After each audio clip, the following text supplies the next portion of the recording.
Hi guys, it's Tenerife Island by Madre, and I missed you so much. We've not seen long, but today we are going to the northern part of Ireland. We have to visit the capital, which named Santa Cruz de Tenerife, if you remember. If not, I will remind you about everything. And let's enjoy. I want to explore one beautiful park. I've never been before there, but I heard about it plenty good stories. So let's check what's going on there.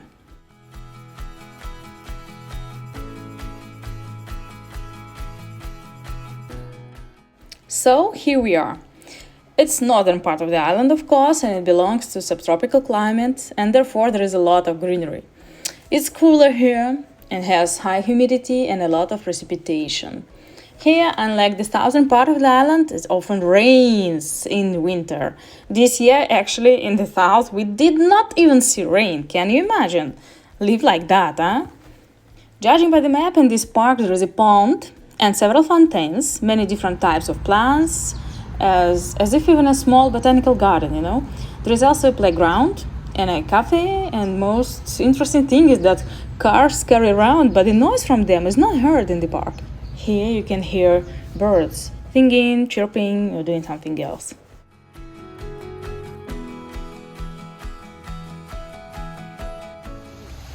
Of course, first what we see is a large fountain with a statue of a beautiful woman. On the other side of it is a statue of man. Everything is done in the ancient Greek style, I think so. For me it seems like that actually, I don't know, maybe it's Rome one? Who says so? I don't know. So, it's beautiful and monumental, and the sound of murmuring water is very relaxing here. You can safely sit on a bench nearby and enjoy silence and peace. After the hustle and bustle of the city, this place is very suitable for recreation, for both and for adults and children. See this one? Well, for me it's actually Greek style, I don't know. What do you think?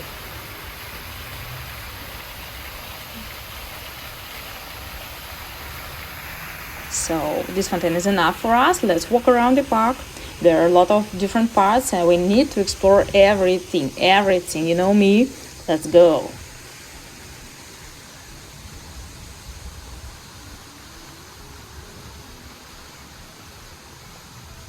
Along the edges of the road you can see growing bamboo, or it's bamboo. I apologize guys, I don't pretend it's not my language, so I can make mistakes sometimes. Okay, Greek style statues again. I think it's toga, huh? So that's why I say Greek style. But actually, I'm not sure. I'm not specialist in this one. So, behind this statue you see playground for kids. For the little one, I think, like from primary school. Those arches made of iron, of course, and of beautiful flowering bougainvillea bushes, which just covers this iron. It looks so good together. As for me, it's just a reminder that now is spring. Everywhere in the world is spring, apart from Australia. But here is spring too, so everything is blossoming. Actually, I doubt about Brazil. Do they have spring there too? Or it's like in Australia, they have autumn? Let me know if you know, of course. And I've never been there, but I would like to.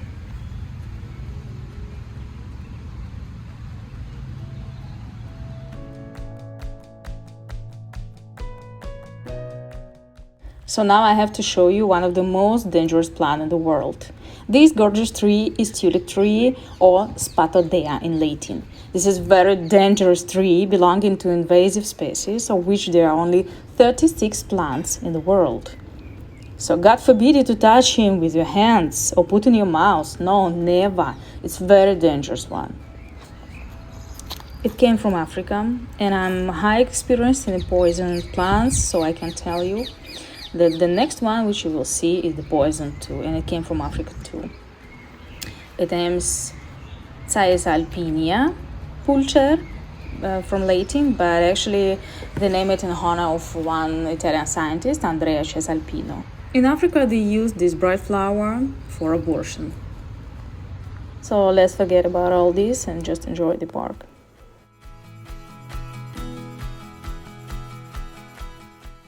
It's very interesting to walk here.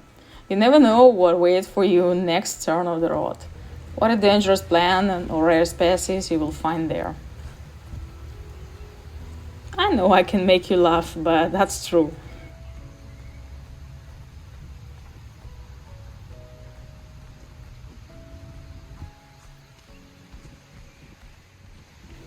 Look at this very unusual monument. For me, it's very similar to people in allegorical way. Or maybe these are animals, something like moose, but in cartoon performance. Who knows, huh?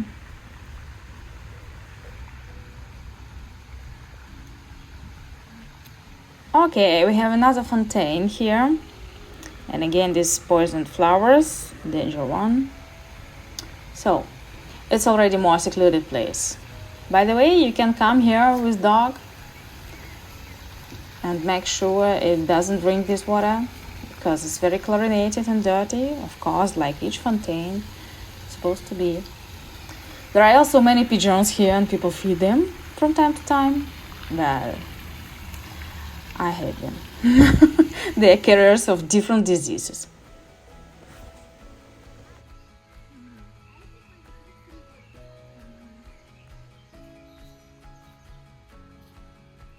There are many monuments to various local figures. It's good to know your own history.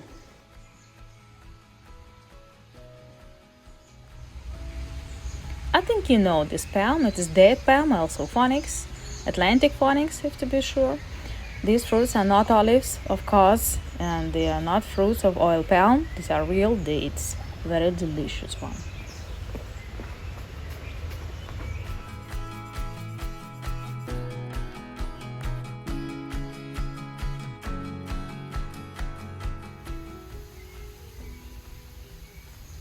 So we have to move, and now I want to show you this small patio under the big trees. Here we can find out a little bit Canarian history. This picture shows us those times after the colonization of the Canary Islands by the Spanish conquistadors. Okay, let's go and check what happens in the next picture. Here we see how the Guanche Indians lived, the local population of this island actually. Before the arrival of the Spaniards, of course, they were engaged in agriculture and cattle breeding. I think they were more happy before. Okay, and what will be next? I see already. It's Batalla de Acentejo. This is the last and the most bloodiest battle on the island. And that moment, more than 2,500 people died. Look what weapons the Indians have: sticks, stones, and spears. And the Spaniards have crossbows, firearms with them.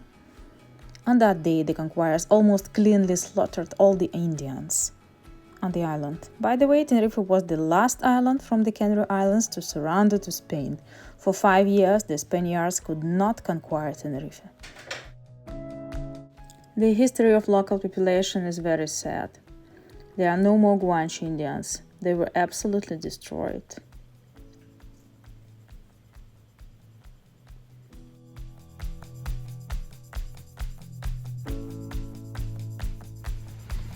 I want to show you this amazing palm. It's officially named Cariota, but the second name is fishtail palm because, of course, you see the shape of the leaves. There are about 13 different types of such kind of palm, and they grow in Asia, Northern Australia, and South Pacific region. So, the flowers for this palm used to make palm wine and to make one type of jaggery. It's like unrefined sugar.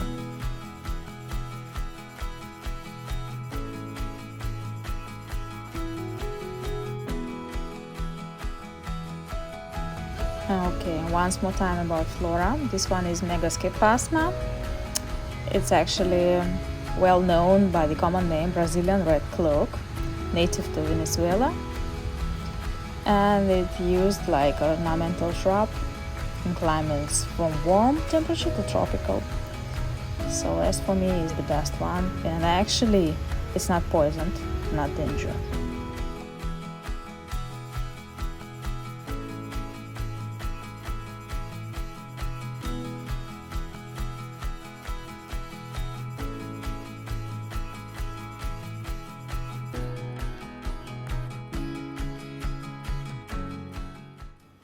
And again, it's not clear to me what it is. Well, for me it's very similar to some pillars from the future. I think someone just read books a lot about aliens from other universes, you know.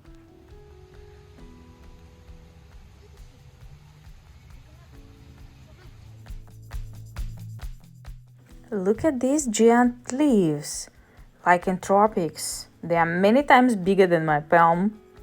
Surely, such plants have survived since the time of dinosaurs.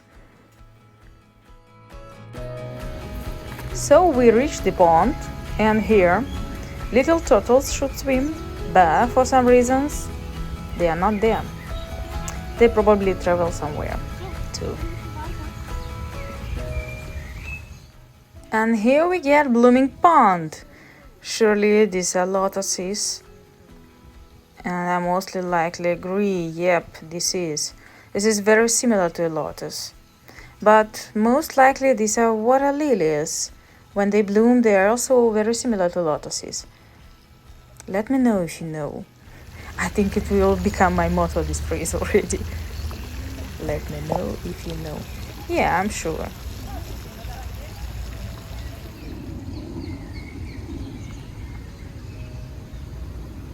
You know, I saw some information that here in this garden, okay, in this park, we have herbal garden with the mint and oregano and with all of them. So actually I have to check where is it. Have to cross everything, I think. Let's pass these cactuses and maybe in the end of the park we will see it.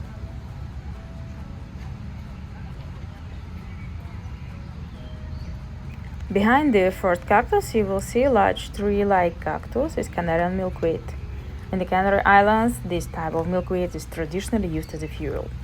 One large plant can provide one person with fuel for the whole winter. But that was before, some centuries ago, and now people never use it for nothing. It's just like ornament. Almond tree is a name here, almendron, and actually it has already decayed in this part of the island. Okay, finally, we found it. It's garden with aromatic herbs. And what do we have here? Rosemary. And many olive trees from Mediterranean. Thyme, little bit parsley. These pods are carob fruits that are fried and get a carob as a replacement for cocoa and beans. It's very good one stuff. So I advise you to try them. In Spanish language, carob tree name algarrobo.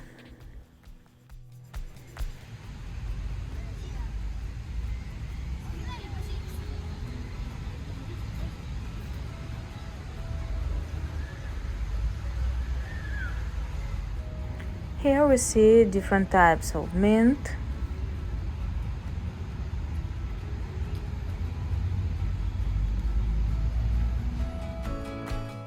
Albahaca is basil, so it's a little bit of basil here. Thanks God, at least they grow something. A lot of melissa. I like melissa actually, I have it in my pot at home. And this is curry plant from which curry spice is made of. The last one is majoran. We use it as a spice, add it to salads or somewhere else. Among the Romans, this herb was known as the herb of happiness and was believed to prolong lives. So guys, that's enough for today. And I wish you all to have a good week. Enjoy every day of your life as I enjoyed this unexpected rain. We'll keep in touch. Bye-bye.